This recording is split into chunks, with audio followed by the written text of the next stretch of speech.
Today, I'm going to share with you the most beautiful self-concept technique, which is going to have you speaking to yourself so kindly, so lovingly, so powerfully, so that you can stay in that commanding role when you are moving in and out of different experiences in your reality. I'm going to explain more. That's what we're doing today.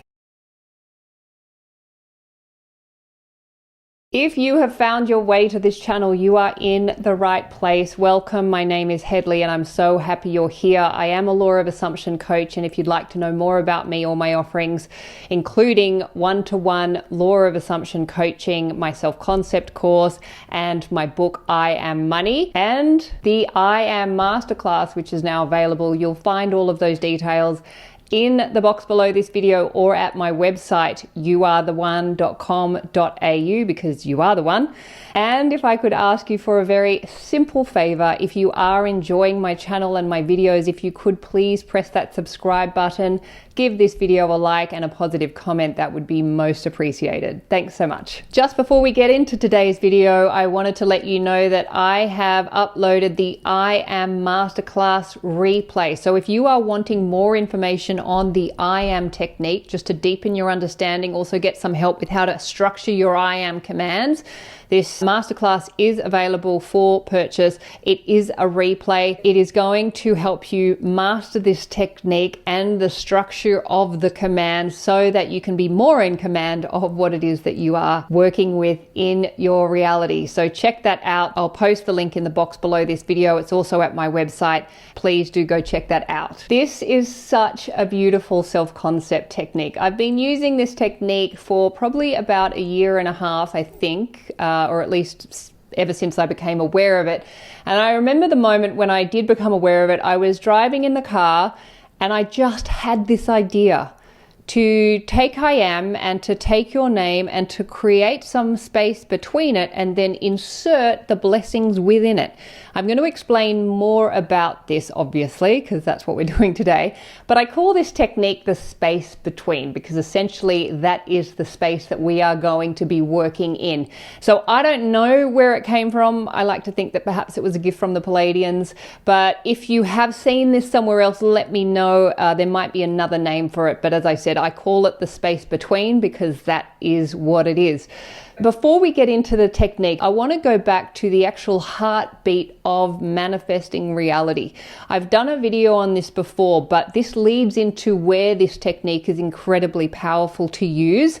When we are working with our realities, we are working with a heartbeat. Everything has a heartbeat, and that heartbeat is the incoming and the outgoing, the inhale and the exhale. Let's take your specific person reflection, because that is something that I know some of you are working with. That relationship, that connection is going to have a heartbeat, meaning it's going to come in and out of your awareness. So you might meet that person and then that person goes home and you go home. So that's the incoming of awareness of them, and then the exhale of that awareness, meaning you both go your separate ways. Let's say the relationship continues, the heartbeat gets stronger, meaning you're going to see more of them than you were if you were just dating. And then of course, if you marry this person, that's a very strong heartbeat because you're going to see a lot more of them. Maybe you're living with them. Your awareness of them is going to be a lot more than when you just met them. So there's an incoming and an outgoing, and an incoming and an outgoing, an inhale and an exhale. When those desires come into our awareness and we're having the physical experience of them in our reality, we can fall in love with those experiences so much that when that desire leaves our awareness, not leaving our reality, it's just the inhale and exhale of it. When it leaves our awareness, so for example, that person goes home, or you come back home from the job, or you get out of the car, essentially what we can do is we can stay in that experience with our awareness. So we come home after that great date, but our awareness is still on the date, or our awareness is still in the car that we love driving. Because we've had this delicious experience in reality, we want to stay in it. But everything has its incoming and outgoing, its inhale and exhale. If we stay in those moments, we are actually staying in the memory of it. And when we stay in the memory of something, we are in third person thinking. We have lost connection with the observer because we're now thinking of that person, or we're thinking of that moment with them, and we've lost ourselves to the past, or we've lost ourselves to the future, and we are not present. We have forgotten who we are. We are now thinking of them, or we're thinking of it, we're thinking of him, we're thinking of her. We start longing for what we can get from that person or that thing or that desire. And that's where we start looking to reality as the source of our desires, rather than to I am, which is always the infinite source of everything that we are experiencing in our reality, including our desires. So we want to come back from reality after experiencing something and come back to I am, which is what this technique helps you to do. So let's just go back to the foundational principle, which is consciousness is the one and only reality, and reality is the reflection of consciousness. Remember, what you are doing in consciousness is what must manifest and be reflected back to you. So if you are lost in the thinking of them or him or her or that wonderful date that you had, and you stay there and you don't come back to I am, what you're essentially doing is you are in consciousness and you are unaware of self. Now, that next moment is being set up because we're always creating reality based on where we're placing our awareness. So if your awareness is on them or him or her, it's not on I am. Your reality must reflect back that lack of awareness on self. So guess what? That person or that thing is going to start pulling back. Things are going to start to go a little bit skewed or a bit wrong because you've forgotten the creator. We have to bring our awareness back from reality and place it back on I am. And then your reality is going to continue to reflect that relationship back to you. Things get better and better and better because you are staying with yourself. And as long as you are staying with yourself, your desires that you want to experience can stay with you. They can stay in your awareness. So now I'm going to take you through the technique, which I call the space in between technique. So remember, the purpose of this technique is to bring our awareness back from third person thinking or speaking, which is at the level of reality, back to first person thinking and speaking, which is the cause of reality.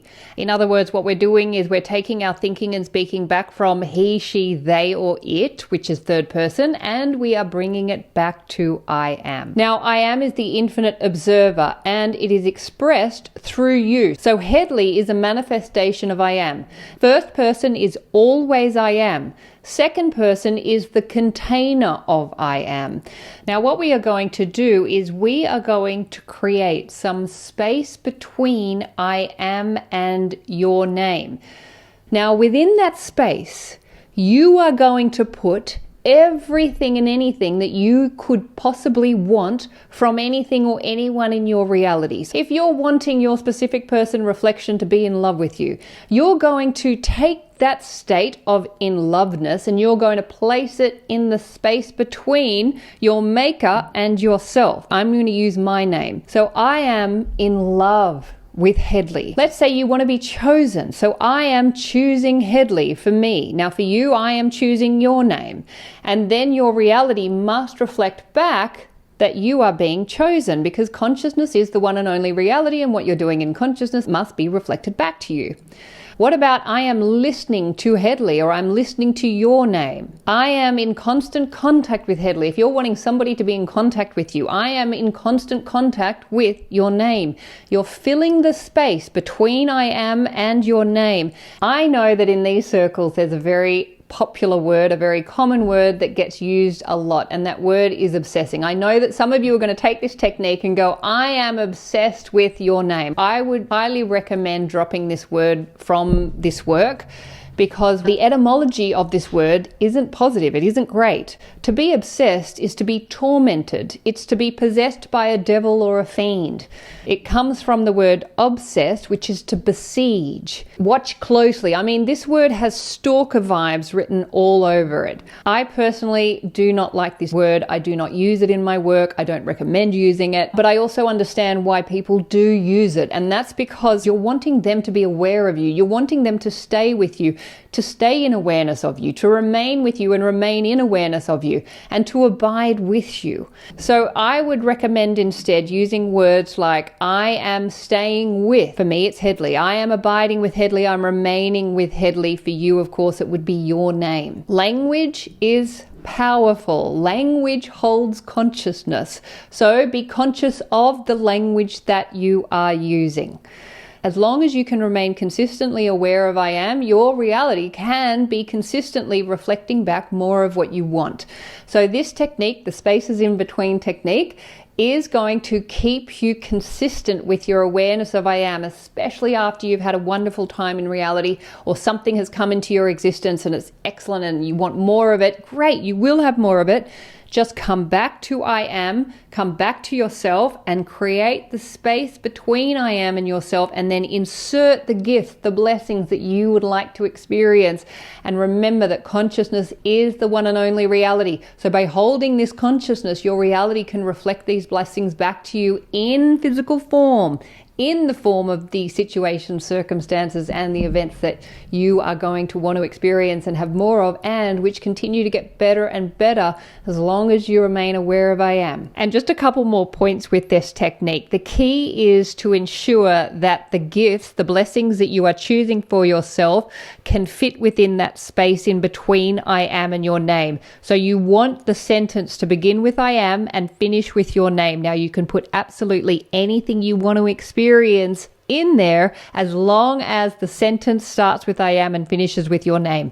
I would be using this technique during the times when you're most likely to be daydreaming or thinking of that person or thing that you want. So when you're driving, when you're walking, when you're on your own in some way where your mind has a tendency to drift off, use this technique to pull you back and stay in I am and stay in awareness of yourself. So enjoy that and report your wonderful experiences back. I look forward to hearing about them, and have a wonderful week. I'll post that video, The Heartbeat of Manifesting, up there if you haven't already seen it. If you have another watch as just a reminder, and I will look forward to seeing you in the next video.